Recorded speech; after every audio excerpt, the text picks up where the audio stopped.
Hi everyone, I'm Ed with Elemental Healing Therapy, and today I'm going to be introducing a new video series that I've produced called The Core Emotions, Are Reactions Not Responses. Before we begin the series, I want everyone to take an opportunity to make yourselves 10% more comfortable, whether it's stretching our neck, looking up at the ceiling, or just simply taking a long, slow, deep breath in.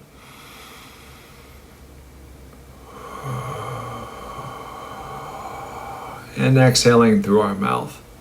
And congratulations, we've all now successfully engaged our parasympathetic nervous system, and now we're ready to learn. See, every emotion that you've ever felt began as a reflex that was designed to keep our species alive. So I'm going to start by showing you what these reflexes were for and why sometimes they still make us miserable today. I am going to be referencing our feelings wheel.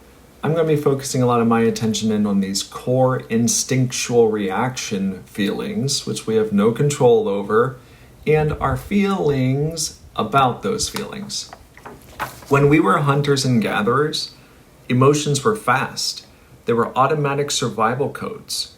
Anger defeated our enemies, anger defended our territory, and anger is what protected our children.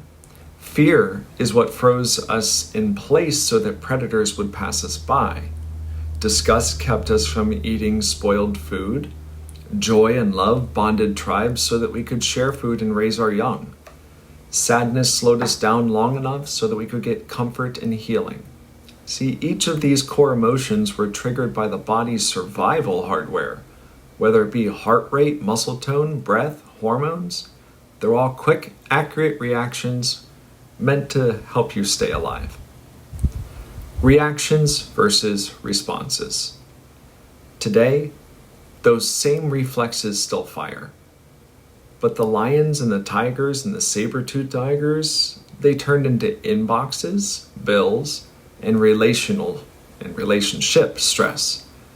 The amygdala still sounds the alarm, flooding the body with chemistry, while the prefrontal cortex, the part that reasons, goes offline completely.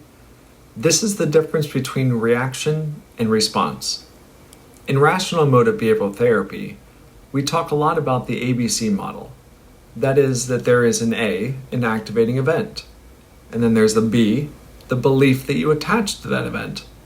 And then the C, the consequence is what you do or you feel. The goal is not to erase the feeling. It's to pause between the B and the C long enough for it to be a choice, a response, instead of a reaction.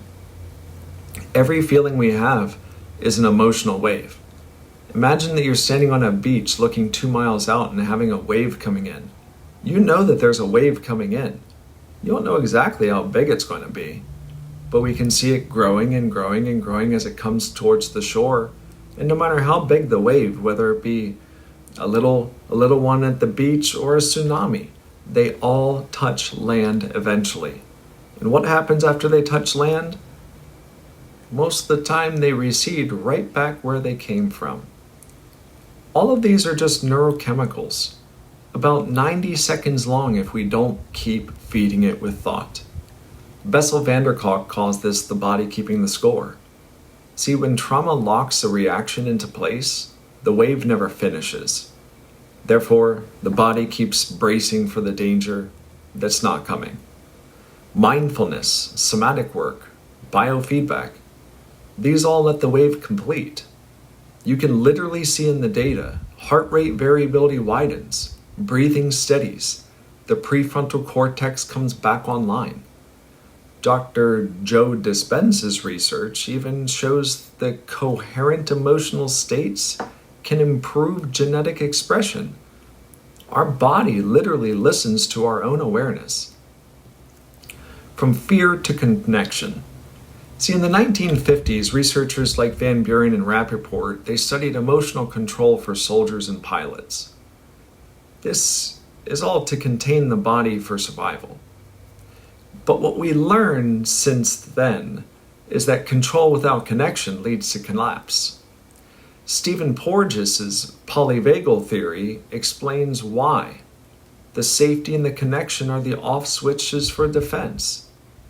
Dan Siegel's connect then redirect model reminds us that people calm whenever they feel seen. And Gottman, the science of trust, shows us that physiological calm is the foundation of intimacy and repair. See, the body doesn't calm through logic. It calms through signals of safety, tone of voice, gentle eye contact, rhythmic breathing. Once the body feels safe, the mind can then think again. So why is this series going to matter to you? See, this series is about moving from reaction to response, learning to ride the emotional wave instead of fighting it. We're going to look at each pair of core emotions because they exist in balance.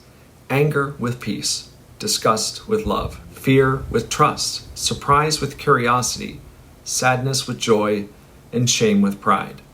For each one, I'm going to show how it protected us from the wild, how it develops in childhood, how it misfires in modern life, and how you can regulate it through breath awareness and compassion.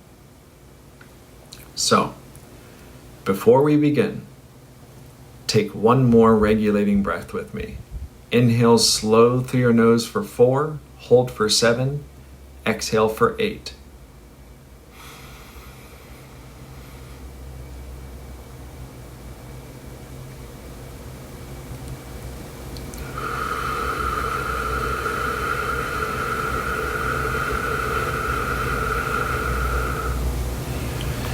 Now feel your shoulders drop.